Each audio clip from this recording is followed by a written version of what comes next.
11 సీట్లకే పరిమితమైనప్పటికీ కూడా తిరిగి వచ్చి టీడీపీ కార్యకర్తల మీదే దౌర్జన్యాలు చేసి టీడీపీ కార్యకర్తల్ని చంపి మళ్ళా పైగా వాళ్ళ మీద ఏవో దాడులు జరిగిపోతున్నాయి, వాళ్ళ తాలూకా వాళ్ళు ఎవరు చంపేస్తున్నారని చెప్పి ఇక్కడెక్కడా ప్లేస్ లేనట్టుగా ధర్నా చేయడానికి ఢిల్లీ నడివీధుల్లో వెళ్ళి కూర్చొని మేము ధర్నా చేస్తామన్నా 11 మందితో వెళ్ళి కూర్చొని ధర్నా చేయడం అన్నది చూస్తూ ఉంటే చాలా విడ్డూరంగా అనిపిస్తుంది అధ్యక్ష. ఎందుకంటే ఈ మాట చెప్తున్నాను అధ్యక్ష, లాస్ట్ 5 సంవత్సరాలు అంటే మొన్న గవర్నమెంట్ వచ్చింది, అతను టీడీపీ ఎన్డీఏ కూటమి వచ్చిన తర్వాత నుంచి ఈ రోజు వరకు పొలిటికల్ హత్యల్లో ఒక 4 హత్యలు జరిగితే ఆ 4 హత్యల్లో ముగ్గురిని తెలుగుదేశం పార్టీ కార్యకర్తలనే చంపేసిన పరిస్థితి కూడా మనందరికీ కూడా తెలుసు అధ్యక్ష. ఈ విషయాన్ని కూడా చాలా క్లియర్గా మేమందరం కూడా ప్రెస్లో కూడా చెప్పడం జరిగింది, విత్ క్రైమ్ నెంబర్స్ నేనైతే ఇవ్వడం జరిగింది అధ్యక్ష. ఇవన్నీ పక్కన పెడితే ఇప్పటికీ కూడా చాలా మంది తెలుగుదేశం పార్టీ కార్యకర్తల మీద వైఎస్ఆర్సీపీ నాయకులు సోషల్ మీడియాలో దాడి చేస్తున్నారు, వ్యక్తిగతంగా దాడులు చేస్తున్నారు, వాళ్ళ ఆస్తుల మీద దాడులు చేస్తున్నారు.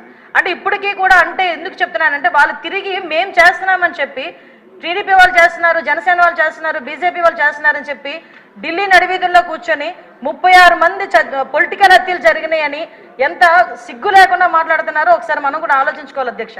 ఇది రాష్ట్ర ప్రతిష్టకు సంబంధించిన విషయం అధ్యక్ష. ఈరోజు 45 రోజుల్లోని ఒక ప్రతిపక్ష హోదా కూడా లేని ఒక ఎమ్మెల్యే, ఒక ప్రతిపక్ష సంబంధించిన ఎమ్మెల్యే ఢిల్లీ దగ్గరికి వెళ్ళి 36 హత్యలు, రాజకీయ హత్యలు జరిగినాయి అంటే ఢిల్లీ మీడియా అడిగింది 36 మంది పేర్లు ఉన్నాయని అడిగితే కనీసం పేర్లు కూడా చెప్పడానికి ఇష్టపడక, పేర్లు లేవు కాబట్టి చెప్పలేక పక్కకి వెళ్ళిపోయే పరిస్థితి.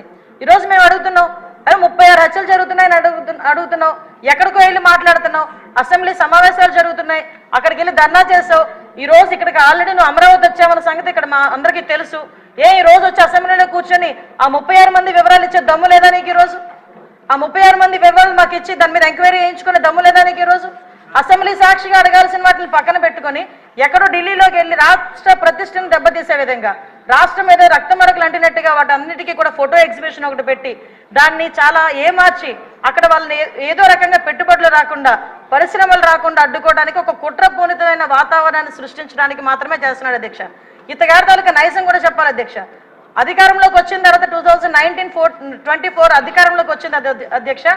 ఎంత దారుణం అంటే అమరావతికి బస్సు యాత్రకి సాక్షాత్తు 14 సంవత్సరాలు ముఖ్యమంత్రి చేసిన చంద్రబాబు నాయుడు గారు బస్సు యాత్రకి వెళ్తే ఆ బస్సు మీద రాళ్ళు రువితే అధ్యక్ష, అప్పుడున్న సాక్షాత్తు డీజీపీ గౌతమ్ సవాంగ్ గారు భావ స్వేచ్ఛ ప్రకటనను మాట్లాడిన సందర్భాన్ని కూడా ఈరోజు గుర్తు చేయాలి అధ్యక్ష. ఎందుకంటే ఆ రోజు శాంతి భద్రతలు ఎలా ఉన్నాయి, ఈ రోజు శాంతి భద్రతలు ఎలా ఉన్నాయి కంపేర్ చేయడానికి మీరు నాకు 5 నిమిషాలు టైం ఇవ్వాలి. ఎందుకంటే ఇది రాష్ట్ర ప్రతిష్టకు సంబంధించిన విషయం. ఆ రోజు ఆత్మకూరులో ఒక ఊర్లోని ఒకరిని వెలివేస్తే, ఒక గ్రూప్ ఆఫ్ పీపుల్ని వెలేస్తే వాళ్ళ దగ్గరికి వెళ్ళడానికి వెళ్తే సాక్షాత్తు ముఖ్యమంత్రి 14 సంవత్సరాలు ముఖ్యమంత్రి చేసిన వ్యక్తి ఇంటి దగ్గరికి వెళ్ళి ఆ గేట్లకి తాడులు కట్టారు అధ్యక్ష. తాడులు కట్టడమే కాదు అధ్యక్ష, ఎల్జీ పాలిమర్స్ లో గ్యాస్ లీక్ అయితే వైజాగ్ వెళ్తే చంద్రబాబు నాయుడు గారిని వైజాగ్ ఎయిర్పోర్ట్ లోనే ఆపి ఎయిర్పోర్ట్ లో లిటరల్లీ చెప్పాలంటే దాడి చేశారు. ఆ విషయంలో మొన్న నన్ను విష్ణుకుమార్ రాజు గారు కూడా క్వశ్చన్ చేశారు అధ్యక్ష, హోంమంత్రి ఏం చేస్తున్నారు అని. గుడ్లు విసరడానికి, అతని మీద టమోటాలు విసరడానికి, ఆఖరికి అక్కడి నుంచి కనీసం బయటికి రానివ్వకుండా కూడా చేసిన పరిస్థితి కూడా కనిపించింది అధ్యక్ష. వీళ్ళు ఈ రోజు శాంతి భద్రతల గురించి మాట్లాడుతున్నారు అధ్యక్ష. ఇదే పవన్ కళ్యాణ్ గారు ఆ రోజు మన అమరావతి రైతుల గురించి అక్కడికి పాదయాత్ర కింద వెళ్తే ముళ్ళ కంచెలు అడ్డుగా వేశారు అధ్యక్ష. ముళ్ళ కంచెలు దాటుకొని పక్కకు తీసుకొని వెళ్ళిన పరిస్థితి. వైజాగ్ వెళ్తే వైజాగ్ రానివ్వకుండా నగర బహిష్కరణ చేశారు. యువగలం పాదయాత్ర, నేను మచ్చుకు చెప్తున్నాను అధ్యక్ష, ఇవి చాలా మచ్చుకు చెప్తున్నా. యువగలం పాదయాత్రలో లోకేష్ బాబు గారు పాదయాత్ర చేస్తూ ఉంటే కనీసం స్టూల్ ఎక్కి నుంచోడానికి కూడా పర్మిషన్ ఇవ్వలే. అంటే వీళ్ళ తాలూకా దౌర్జన్యాలు ఏ రకంగా ఉన్నాయి? ఎవరిని వదిలేశారు అధ్యక్ష? మీడియాను వదిలేశారా, లేదా జడ్జెస్ని వదిలేశారా, పారిశ్రామికవేత్తను వదిలేశారా, తెలుగుదేశం పార్టీ కార్యకర్తలు వదిలేశారా, సామాన్య ప్రజలను వదిలేశారా?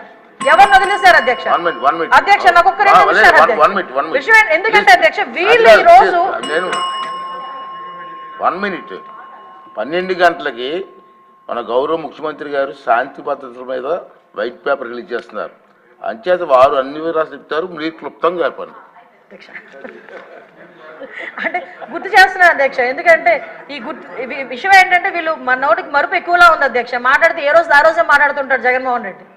అందుకే ఈ నెల రోజులు ఏం జరిగిందన్నది ఆలోచించుకుంటున్నాడు కానీ ఏం జరుగుతుందని ఊహించేసుకుంటున్నాడు తప్పించి 5 సంవత్సరాలు ఏం జరిగిందన్నది మర్చిపోయినట్టున్నాడు, చిప్లోంచి పోయింది.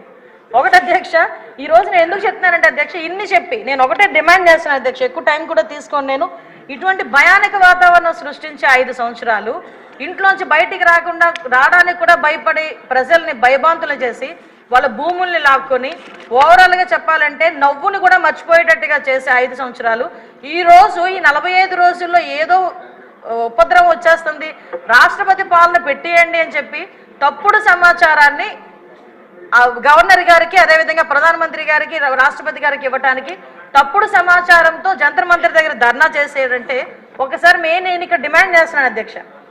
ఇందాక పయోల్ కేశవ్ గారు కూడా రిక్వెస్ట్ చేశారు, నేను రెడీగా ఉన్నా, హోంమంత్రి రెడీగా ఉన్నా చర్చించడానికి, మీరు రండి అని.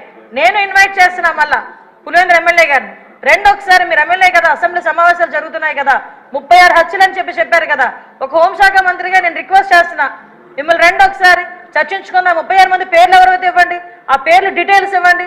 ఆ డీటెయిల్స్ ఇస్తే నేను మా డిపార్ట్మెంట్ వాళ్ళకి పంపించుకొని వాళ్ళ మీద యాక్షన్ తీసుకుంటాం, ఫర్దర్గా జరగకుండా చూసుకునే కార్యాచరణ చేస్తాం. అలాగని తప్పుడు సమాచారం ఇచ్చినట్టు దానికి తేలితే మేము ఏ చర్యలు తీసుకున్నా కూడా మీరు కూడా యాక్సెప్ట్ చేయాలి.